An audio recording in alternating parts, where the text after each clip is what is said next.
Anxiety typically kicks in when there is something that is unknown. So the more prepared you are, the more you can create a predictable outcome. The more you can create a predictable outcome, the less you are operating in the unknown. Today, we're going to talk about something that I had to face and I've had to overcome, and something that I've struggled with throughout the years, which is anxiety. And I want to talk about this because everyone encounters it. Everyone faces it. You can be the strongest, most toughest person listening on this call right now. And I guarantee you there have been moments of anxiety throughout your career where if we handle these things better or if we can snap out of it, we can get back into a productive state a lot sooner, which will ultimately get us to where we want to be a lot quicker as well. And so as someone who struggled with this, in high school, I had about 72 absences per semester because I would end up having anxiety attacks in school. And I would end up in the nurse's room because I would have full-fledged anxiety attacks where I would start sweating and I would get really nervous and my heart would start beating and I didn't know how to control it. And throughout my years, I've learned to control it, and I've learned to be proactive about making sure that it doesn't get triggered. And what I want to do is I want to teach you those habits that I've applied in my own life, because if you are in business, you are in entrepreneurship, you will face anxiety. There's times where your business is up. There's times when your business is down. If you're in leadership, there's time where things are going great and there's times when things don't. And it's in the bad moments that anxiety tends to creep in. And so once again, we got to know how to deal with it. We got to know how to handle it. And we got to know how to put ourselves back into a good state so we can get into a moment where we are moving forward and executing in a positive direction. So what are some tricks of the trade? What are some things that we can do to handle it a little bit better? Number one, drink water. Drink water. One thing that I've realized and one thing that I learned is that when you drink water, it tells your mind that you're safe. So for those that know me and for those that see me often, it's very rare to see me and or find me without a drink in my hand. I drink water religiously. I drink probably about a gallon a day. Part of it's because it's healthy. The other part of it is because it just keeps me in a calm, collected state of mind. If you are being chased by a bear, so just imagine that, okay? You're being chased by a bear. Do you think you're going to stop and drink water? No, because your life is at risk. You are in a fight or flight moment.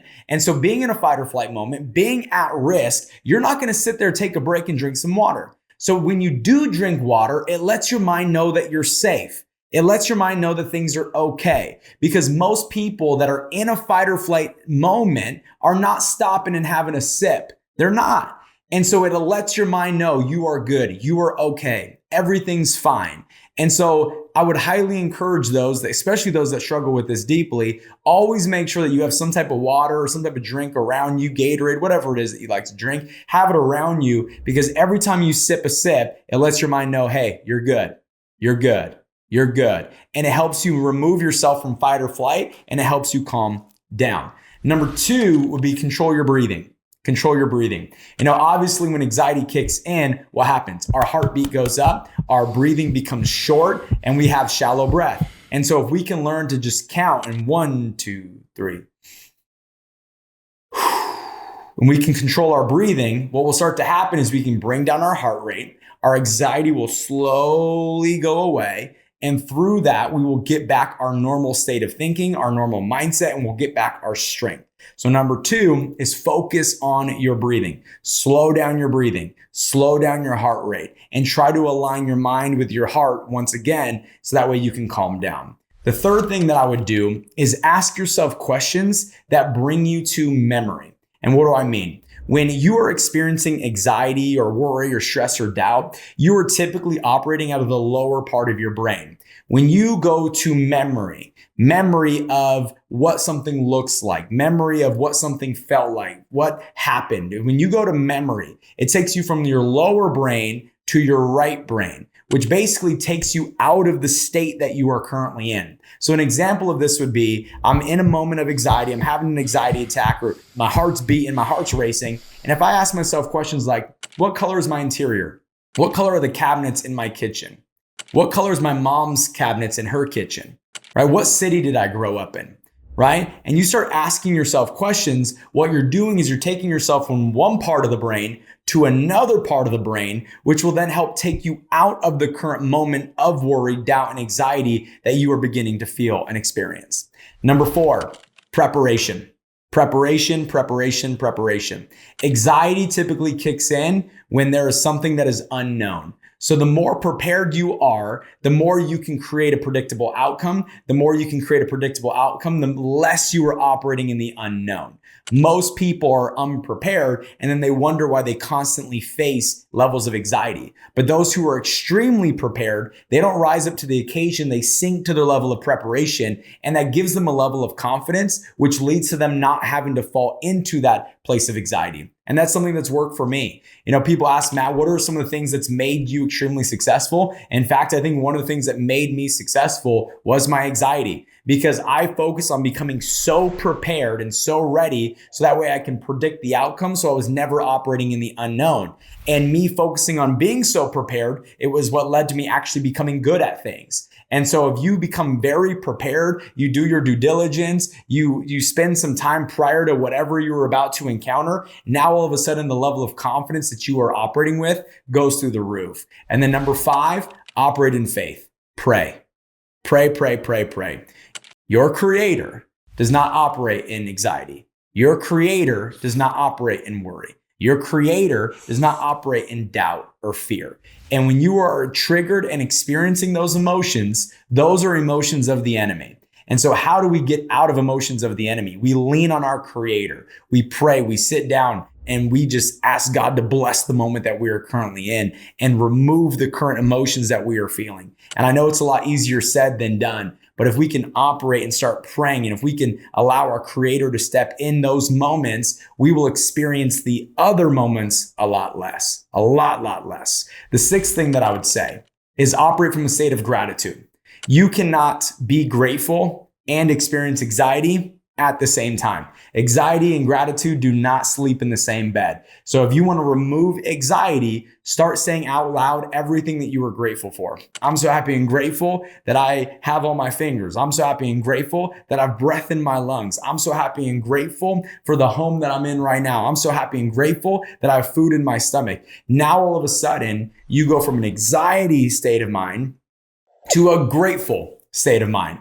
And when you operate in gratitude, the anxiety goes away. Once again, anxiety and gratitude do not sleep in the same bed. Number 7, walk yourself down the worst case scenario road, become okay with it, and accept it. Because if you can find peace in the worst case scenario, now all of a sudden you don't allow the anxiety to fill your cup as much as it was before. And let me explain. When people go to public speak, especially people that aren't used to it, they tend to experience anxiety more than others. So one of the things that I used to do when I would public speak, now it's no big deal, no problem, because I've done it so many times. But in the beginning stages, it was my biggest fear, my biggest worry. My anxiety would kick in and I wouldn't be able to sleep for days prior to it. And so a trick that I learned is walk yourself through the worst case scenario. And if you can become at peace with the worst case scenario, now all of a sudden, whatever situation you need to face and or encounter becomes a lot easier because you're already at peace with the worst case scenario. So once again, let's use public speaking as an example. Let's just say I'm preparing for a speech. What do I want to do? I want to walk myself down the worst case scenario. What's the worst thing that can possibly happen? I get up on stage, I do a horrible job, people laugh, and then all of a sudden, a day or two later, people don't remember that I even gave that speech. 98% of the people in the room I'll never talk to ever again. And in 40, 50, 60, 70, 80 years, depending on the age of the individual, they're not even going to be on this earth to make fun of me anymore. And the likelihood of any of those people even being in my life in a year or two from now is slim to none. Okay, so worst case scenario is everyone forgets, and most likely I will not encounter any of these people ever again after a year or two. Okay, I'm okay with that. I'm good with that. Now, slowly but surely, I become at peace, which was once something that was making me afraid.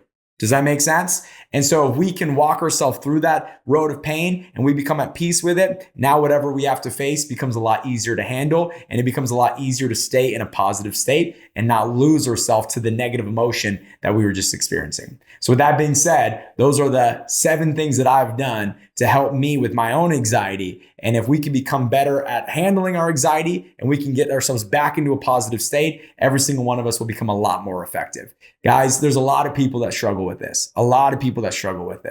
I think today's message could help. And so if you got something out of today, or if you know somebody that really needs to hear the message of what it is that I just talked about, do me a favor, share it with them, send it to them. Let's help them through that situation. We put out all this information for free. All we want to do is make a difference. All we want to do is make an impact. And by you sharing our content, it helps us do so. So with that being said, I will see you guys next week on the Leaders Only podcast.